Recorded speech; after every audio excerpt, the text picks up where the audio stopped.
Hello friends, അസ്സാം വലൈക്കും. Welcome back to my channel. അപ്പം ഞാൻ ഇന്ന് ഉണ്ടാക്കാൻ പോകുന്നത് ഈസി ആയിട്ട് എങ്ങനെയാണ് കൂന്തൽ റോസ്റ്റ് ഉണ്ടാക്കാൻ നോക്കാം കുക്കറിൽ. അപ്പോൾ അതെങ്ങനെ ഉണ്ടാക്കാൻ നോക്കാമല്ലോ.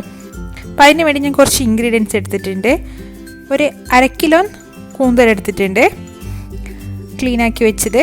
പിന്നെ കുറച്ച് കറി ലീവ്സ് എടുത്തിട്ടുണ്ട്. പിന്നെ 2 ചെറിയ സവാള എടുത്തിട്ടുണ്ട്, രണ്ട് സവാള എടുത്തിട്ടുണ്ട്. പിന്നെ ഒരു ചെറിയ തക്കാളിയും, പിന്നെ ഇഞ്ചി വെളുത്തുള്ളി പേസ്റ്റും, പച്ചമുളക് പേസ്റ്റ് 1 സ്പൂണ്. ഈ 3ഉം കൂടി 1 സ്പൂൺ എടുത്താൽ മതി, കുറച്ച് മതി. അപ്പോൾ ഇതുപോലെ കുക്കർ എടുത്തിട്ടുണ്ട്, അതിലേക്ക് കുറച്ച് ഓയിൽ ഒഴിച്ച് കൊടുക്കുക. അപ്പോൾ ഇവിടെ ഇപ്പോൾ എൻ്റെ കയ്യിൽ വെളിച്ചെണ്ണ ഇല്ലാത്തതുകൊണ്ട് ഞാൻ ഓയിൽ ഒഴിച്ച്. അപ്പോൾ വെളിച്ചെണ്ണ തന്നെ ഏറ്റവും നല്ല ടേസ്റ്റ് ഉണ്ടാവുക. അപ്പോൾ വെളിച്ചെണ്ണ യൂസ് ചെയ്യാൻ നോക്കാം. അപ്പോൾ അതിലേക്ക് നമ്മൾ അരിഞ്ഞു വെച്ച സവാള ഇട്ട് കൊടുക്കാം. ഒരു 2 മിനിറ്റ് ഒന്ന് സോട്ട് ചെയ്തെടുക്കാം. വെറും 2 മിനിറ്റ് ഒന്ന് സോട്ട് ചെയ്താൽ മതി. അങ്ങനെ കൂടുതലായിട്ടൊന്നും ഉള്ളി വേവിക്കേണ്ട ആവശ്യമില്ല, കാരണം നമ്മളിതൊന്ന് വിസിലിടുന്നുണ്ട്. അപ്പോൾ ഇതുപോലെ ഒന്ന് നന്നായിട്ട് സോട്ട് ചെയ്തെടുക്കാം 2 മിനിറ്റ്. ഉള്ളിൻ്റെ കളർ ഒന്ന് മാറുമ്പോൾ ബാക്കിയുള്ള ഇൻഗ്രീഡിയൻസ് ഇട്ട് കൊടുക്കാം. അപ്പോൾ നമ്മളെടുത്ത് വെച്ച ഇഞ്ചി വെളുത്തുള്ളി പച്ചമുളക് പേസ്റ്റ് ഇട്ട് കൊടുത്തിട്ടുണ്ട്. അപ്പോൾ ഇതെൻ്റെ കയ്യിൽ പേസ്റ്റ് ഉള്ളതുകൊണ്ട് ഇട്ട് കൊടുത്ത്, നിങ്ങൾ എടുക്കുന്നുണ്ടെങ്കിൽ നിങ്ങൾ എരിവിനനുസരിച്ചിട്ട് 2-3 പച്ചമുളകും കുറച്ച് ഇഞ്ചി വെളുത്തുള്ളി ഒന്ന് കട്ട് ചെയ്തിട്ട് കൊടുത്താൽ മതി. പേസ്റ്റ് ഇല്ലെങ്കിൽ അങ്ങനെ ചെയ്യാം. അപ്പോൾ ഇത് നന്നായിട്ടൊന്ന് സോട്ട് ചെയ്തെടുത്തിട്ട് പിന്നെ ബാക്കിയുള്ള ഇൻഗ്രീഡിയൻസും കൂടി ഇട്ട് കൊടുക്കാം. കറിവേപ്പില, നമ്മളെടുത്ത് വെച്ച് തക്കാളിയും കൂടി ഇട്ട് കൊടുക്കാം. നല്ല പുളിപ്പുള്ള തക്കാളിയാണെങ്കിൽ നല്ല ടേസ്റ്റ് ഉണ്ടാവും. ഇപ്പം ഞാനൊരു ചെറിയ തക്കാളിയും കൂടി ഇട്ട് കൊടുത്തിട്ടുണ്ട്.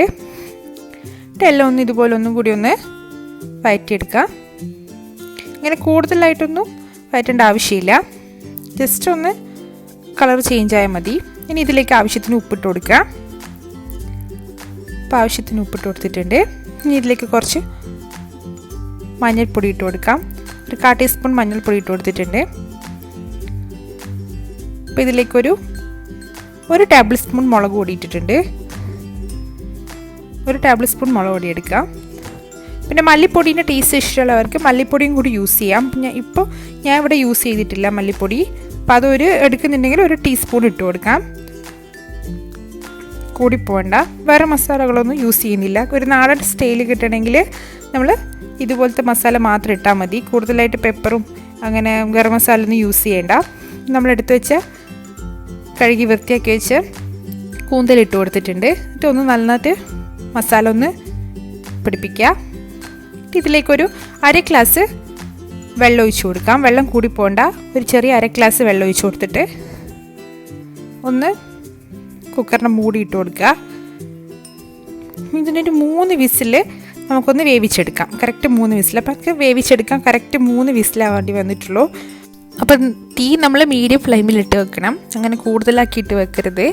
അപ്പോൾ മീഡിയം ഫ്ലെയിമിലിട്ടിട്ട് ഒരു 3 വിസിലടിച്ചാൽ കറക്റ്റായിട്ട് നമ്മൾ കൂന്തൽ വെന്ത് കിട്ടും. അപ്പോൾ ഇതിൽ അത്യാവശ്യം വെള്ളമുണ്ട്. ഞാൻ കുറച്ച് റോസ്റ്റാക്കി എടുക്കുന്നുണ്ട്, കുറച്ച് ഡ്രൈ ആക്കി എടുക്കുന്നുണ്ട്. നിങ്ങൾക്ക് വെള്ളത്തോടെ വേണമെങ്കിൽ അത് എടുക്കാം, അല്ലെങ്കിൽ ഒന്ന് വറ്റിച്ചെടുക്കാം. അപ്പം നമ്മൾ അടിപൊളി കൂന്തൽ റോസ്റ്റ് റെഡി ആയിട്ടുണ്ട്. അപ്പോൾ നിങ്ങൾക്ക് കൂടുതലായിട്ട് മസാലകൾ വേണമെങ്കിൽ ഇത് വെന്ത് കഴിഞ്ഞാൽ ഒരു പാനിൽ കുറച്ച് ഉള്ളിയെല്ലാം ഇട്ടിട്ട് വഴറ്റിയെടുത്തിട്ട് ഇതിനകത്ത് ഇട്ട് കൊടുത്താൽ മതി. അപ്പം നല്ല ടേസ്റ്റ് ഉണ്ടേനു.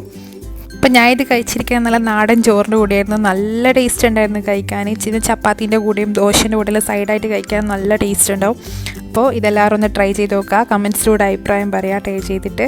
പിന്നെ എൻ്റെ ചാനൽ ഇതുവരെ സബ്സ്ക്രൈബ് ചെയ്യാത്തവരുണ്ടെങ്കിൽ ഒന്ന് സബ്സ്ക്രൈബ് ചെയ്യുക. തൊട്ടടുത്തുള്ള ബെല്ലൈക്കണും കൂടി ഒന്ന് ഇനാബിൾ ചെയ്യുക. അപ്പോൾ ഇതുപോലത്തെ നല്ല നല്ല വീഡിയോകളായി വരുന്നവരെ ബായ്.